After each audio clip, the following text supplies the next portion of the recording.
Sa bansang Amerika sa lugar ng Boston 1,874 ang lungsod ay puno ng buhay.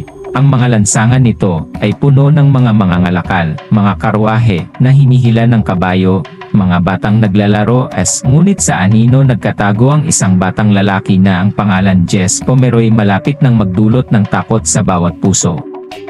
Sa edad 14 na taong gulang pa lamang, si Jesse ay hindi pangkaraniwang hindi katulad ng ibang mga bata. Ang kanyang kaliwang mata ay madilim, isang maputlang gatas na puti na nagbibigay sa kanya ng nakakatakot na titig. Ngunit hindi ang kanyang hitsura ang nakakagambala sa mga tao, ito ay ang kanyang kalupitan.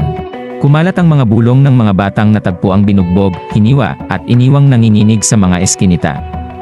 Ang mga biktima ay nagsalita tungkol sa isang batang lalaki na may kakaibang mata na umaakit sa kanila sa pamamagitan ng mga pangako ng pakikipagsapalaran para lamang pahirapan sila gamit ang mga kutsilyo at latigo na huli at ipinadala sa isang paaralan ng reforma. Tila inalis ng Boston ang sarili nitong batang halimaw. Ngunit ang lungsod ay mali.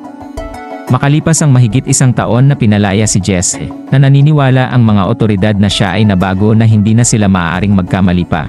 Hindi nagtagal pagkatapos ng kanyang pagbabalik, nawala ang 10 taong gulang na si Kate Curran. Kung nasaan huling nalaman, ay malapit sa tindahan ng ina ni Pomeroy. Samantala, isang batang lalaki, si Horace Millen, ang natagpuang patay sa baybayin, laslas ang katawan at naputol ang lalamunan, hindi nakikilala ang mukha sa karahasan. Nang arestuhin ng pulis si Jess, hindi siya umiyak o mamakaawa o tumanggi, sa halip ay nag-smirk lang ito. Nang halughugin nila ang basement ng kanyang ina, nakita nila ang maliit at walang buhay na katawan ni Kate Curran na nakalagay sa coal bin. Ang batang lalaki nakilabot sa Boston bago pa man siyang sinentensyahan ng habang buhay na napagkakulong. Nabuhay siya sa loob ng mga dekada sa likod ng mga selda. Ang kanyang malikot na isipan ay nabubura. Ang kanyang sulat na walang katapusang pagsusumamo para sa pagpapalaya sa kanya na si Jess Pomeroy, ang pinakabatang kilalang serial killer ng Amerika, at dinugol ang natitirang bahagi ng kanyang buhay sa isang madilim na selda, tulad ng kanyang mga biktima sa kanilang huling sandali.